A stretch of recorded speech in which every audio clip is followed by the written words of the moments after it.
Good afternoon, I'm filling in for my executive director. She couldn't be here, so I drew the short start because I was already presenting. So she said you have to do 2 presentations back to back, so which is fine, I don't mind. The one thing I'm really not used to is standing behind a podium presenting. I like to kind of walk around, but so I may come back and click the button.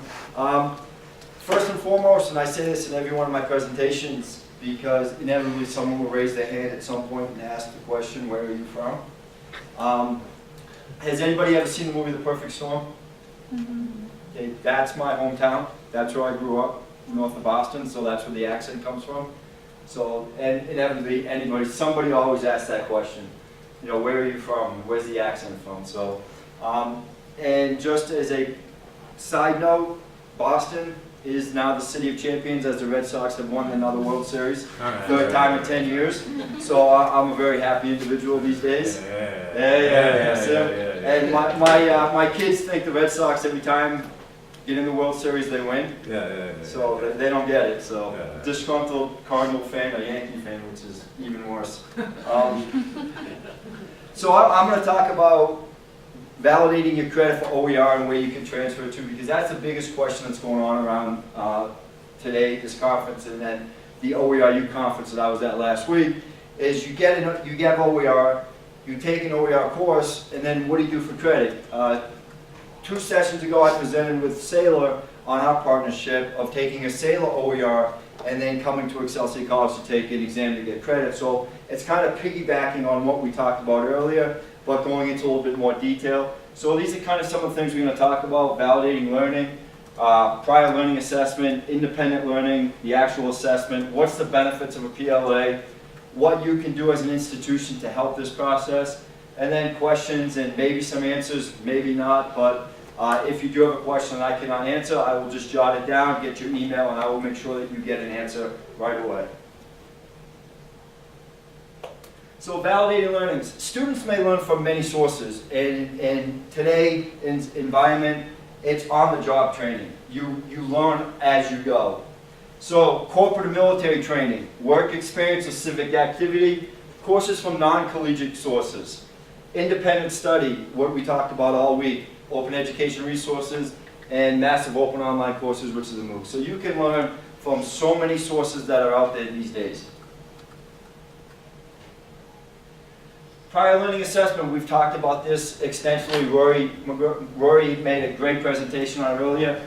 PLA covers many ways to determine if someone's learning is worth college credit. So how do you do that? Methods that are included in that: evaluation of non-collegiate training, instruction, we just talked about that in the previous slide. Institution-based challenge exams or credit by exam, standardized examinations, or portfolio assessment. Taking everything that you've done over your course of your career, life experience, work experience, and then assessing that to see what you can get credit for. Independent learning and Excelsior College, that's what we do. We do not have students on campus. They are all independent learners. The average age of our student is 38 years old. So the proliferation of free or low-cost sources of high-quality information packets for learners, this is what is out there, and this is what we try to point them to. Online courses from non-accredited sources, straight align. We talked about MOOCs, and I love Rory's conversation about Coursera. And I've been on the phone with students that have called me up and said, I'm taking this Coursera statistics course. Can I take your statistics exam to get called for credit? Sure, go ahead. We say that that's an open educational resource. It's something that you can help you prepare for the exam. And understand this, we are not assessing the Coursera statistics course. We're assessing what you know. That's how we say, if you want to do it, it's free, it's open, by all means. Open educational resources, Saylor, Open Study, Khan Academy. There are all these resources out there for the independent learner to help them prepare for their education. So what is the appropriate assessment? What is a valid assessment of independent learning? What do they need to know? You need to establish the learner's identity. Make sure that the person who's taking the assessment is actually the person who went through the course and the learning. Be of high quality and test knowledge needed for a particular degree program. These are all things that we look for in an assessment. This is the other thing that Excelsior College do. We prepare and create our own assessments. So identity verification. Make sure the people claim who they are. They make sure they claim the knowledge of who they say they are, and they're doing their own work. So if you were to take an Excelsior College exam, you have to take it at a secure Pearson VUE testing site. There's 4,000 locations worldwide. You have to show up with a valid photo ID. So I can't go claiming that I'm Rory, because as much as we look somewhat like each other, it's not going to happen. Okay? It's our way of validating that you are the person who went through the learning. The quality of the assessment, a valid assessment of independent learning, it measures the knowledge of the subject. It does not measure irrelevant knowledge. We want to know what you studied, what the subject matter material was. That's what we're going to assess. How closely the assessment specifications, learning objectives to what is taught at the institution where credit is sought. So when we partner with Saylor, we have our exams, they have their open courses. Their experts get together with our subject matter experts who create the exam, and they make sure everything matches up before we say, yes, we will take that. It's got to match what we're looking for and what Saylor is offering. That's what makes our program a successful one. Relevance of the assessment. Even if the assessment is a good one, it needs to be testing something relevant for the student's course of study.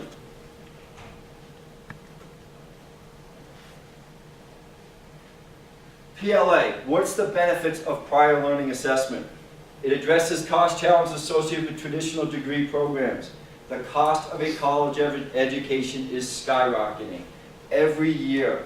And I have a son who's a freshman in high school, and I cringe knowing what it's going to be in 4 years for when he goes. So I always just tell him, keep that lacrosse stick in your hands, because that's going to help you. And it's going to help Dad's pocketbook. Okay, so we need to work together. Provides options for students who are waitlisted or closed out of required courses. Look at the state of California. Community colleges are so overcrowded, you cannot take courses in your major. They are telling you, you need to go do something else if you actually want to get a degree. You can't take this course in your degree program, go take another course. Convenient and cost-effective method for non-traditional students to earn credits.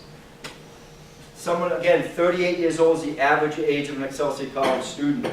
They work full-time. They may have gone to school, but guess what? Life gets in the way. Life happens. So 20 years later, they want to start again. But we had a journalism student, we had a journalist who was fired from the local newspaper, wanted to come back, finish his degree, and they said, well, you need to take college writing, 101. And he's like, but I've been a reporter for 20 years. I think I know how to write. So he came to Excelsior, took the credit by exam. We looked at his portfolio and said, you don't need to, we'll give you credit for that. Students prepare independently rather than taking a semester more of class, which they learn nothing new. Henceforth, the journalist. He knew all this stuff. Why are we going to make him spend money and waste his time sitting in a class that he knows all this stuff? He's been doing it each and every day. Students are more challenged and engaged. That's what you want. You want students who are engaged in what they're learning. What challenges that students face? No PLA policy at an institution. Not every institution has one. Or if they have one, it's not out in the open where people can find it very easily or understand it. And lack of awareness of an existing PLA policy. That's just not on the student, but we've talked to advisors who don't know what their own institution's PLA position is, the admissions office, and faculty. So if you are at an institution and you have a PLA policy, it's imperative that everybody at every level knows it, understands it, can point the student in that direction. Policy that limits acceptance based on skepticism about academic rigor, seat time definition of learning or credit, and generalized limits on transfer of credit. And that's a big problem, especially in the United States, that some institutions will take some credit, but they won't take other. Some people will take a Thomas Edison exam, but they won't take an Excelsior College exam. A lot of colleges will take a CLEP exam, but they won't take a Thomas Edison or an Excelsior College exam. Everybody's recognized by ACE, but every institution is different. So we have to do something about getting a policy that everybody can take, everybody can work with, everybody can understand. So what's your transfer policy? You know, does it accept associate degrees or course credit from accredited schools only? No exams. Does it accept exam portfolios from within your own institution only? And you can go down the list, I'm not going to read it, but everybody has a different policy. So when we talk to students, their biggest thing is, well, I need to know what the policy is. When we put a transcript together for a student, the first thing we tell them, before you mail it, please make sure that you understand the school that you want to transfer to, what their transfer policy is. Ask the questions, and if you're not getting the answers, go find someone else who will tell you what the answer is. But we need to do a better job of defining what a transfer policy is and streamlining that process for a student to make sure they can get that opportunity that they deserve. So what can we do, or what can you do? Open education resources increases access to learning. When I get up every day and somebody asks me, what do you do at Excelsior College? And I very rarely will say, I'm Executive Director of Business Development. My answer is, I'm creating an affordable pathway to a higher education. That's what I do. Every day I get up, that's my mission. That's Excelsior's mission, that's Saylor's mission, that's Thomas Edison's mission. That's what we're trying to do. So by utilizing OER, by launching the OER-U, we're trying to complete the loop by working to increase access to credentialing too. We're trying to pull it all together now. What you know is more important than where or how you learned it. That's our philosophy at Excelsior College, and that should be everybody's philosophy. It doesn't matter where you learned it, what do you know? I'm not going to assess the MOOC you took. I'm not going to assess the OER you took. I'm going to assess what you learned from that. I want to assess what's up here, not where you spent money or where you went to take it. At Excelsior College, we take everything. We are a credit aggregator. We don't care where you learned it. We just want to know, did you learn it?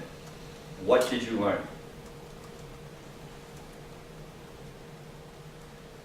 So some trusted names out there that you can go to for portfolio assessment, learningcounts.org. That's who Excelsior College partners with. So if someone comes to Excelsior and says, I have a portfolio I want to assess, we send them to Learning Counts.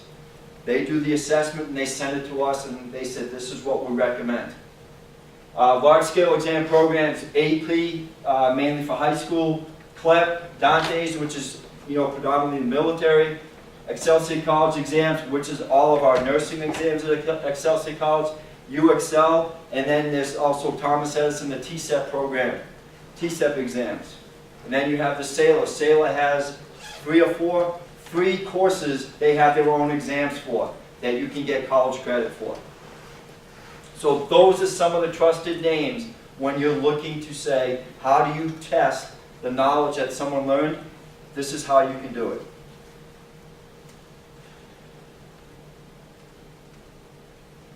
Policy options. So getting back to not everybody has the same, if all the trusted names have met the same rigorous standards, so why don't we accept them all?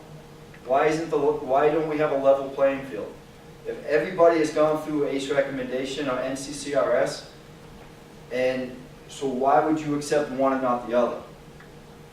If we're all trying to provide a pathway for students to get their education, this is what we need to strive for. This is what we need to do. Setting a policy for use of individual exams is still the institution or system prerogative, but these are things we can do. So that's my goal. That's my mission. I know it's the mission of OER-U that we just launched, and it's Saylor's mission, it's Thomas Edison, it's everybody in this room. That's why we're all here. So, would it be an educational conference without some homework? So what can you do? Set a policy and publicize your policy. That's the biggest thing, is we have a policy, but but can I always find it? No. So we need to do a better job at Excelsior to highlight what our policy is.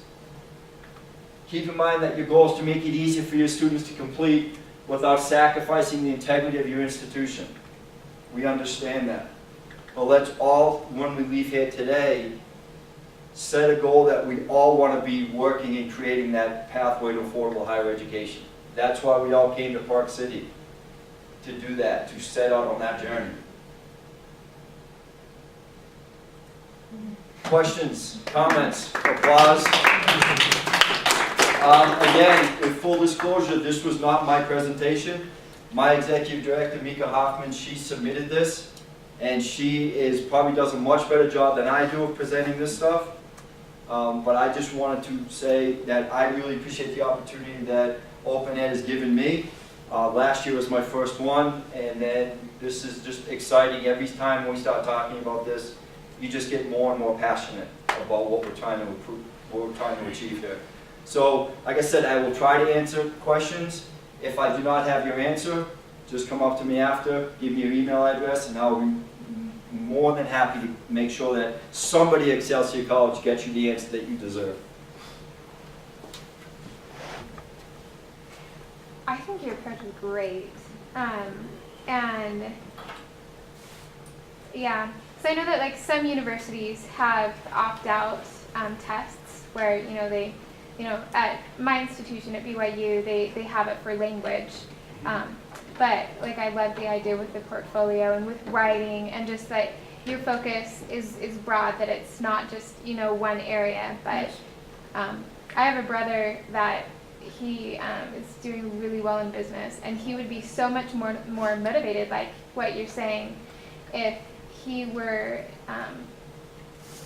if his institution were designed more similarly to yours, so that he wouldn't have to be doing remedial stuff when he already knows his stuff.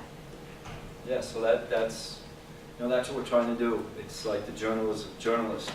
Well, he's done it for 20 years. Why are we going to make him take college writing when he's been writing for 20 years every day of his life? Why not teach him something new?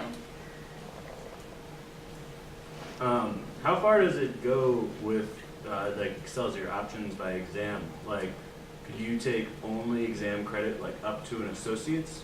No, we at Excelsior College, if you want to get your degree, you can transfer. To get a bachelor's, it's 120 credits. Mm-hmm.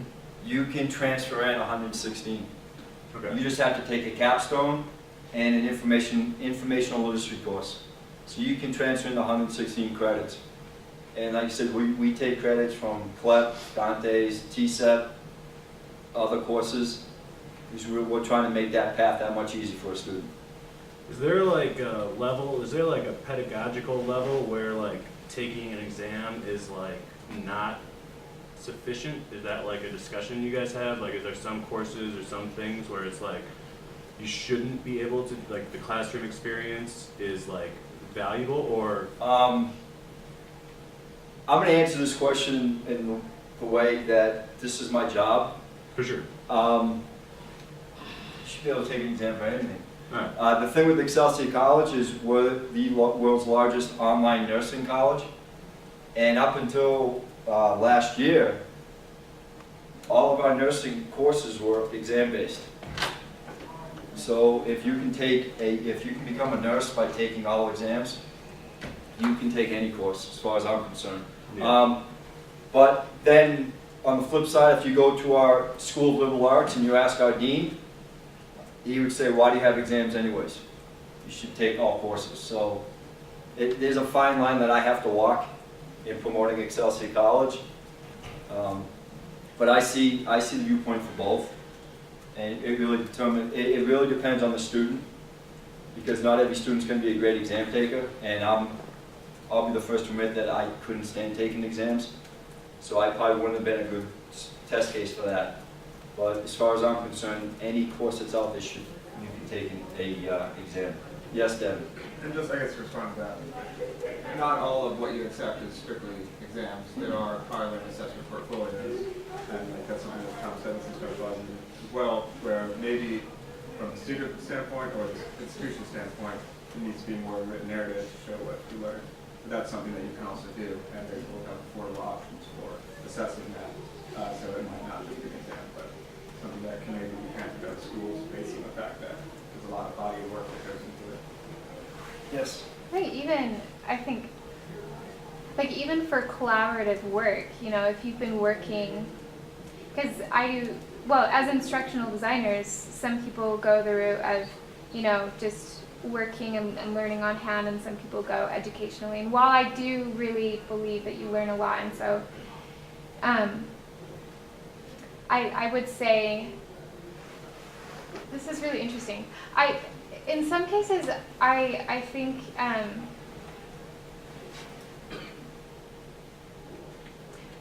yeah, I'll stick with my first thought. That you can do like a write-up, and you can have letters of reference that talk about this like collaborative and like what your role was in the project, and you know how you interacted, and that can, I mean, it's basically going from a backwards approach instead of the frontwards approach, looking at what you've done. You just you just have to be really specific, know exactly what those outcomes are, Right. and have everybody agree as to what the proof is or evidence that it is valid. I agree. And that's why we're all here, to try to figure out how to do it differently. Yeah, you're doing great work. That's awesome. Anybody else? That's it. Again, thank you very much for coming in. I appreciate it, and I hope you learned something.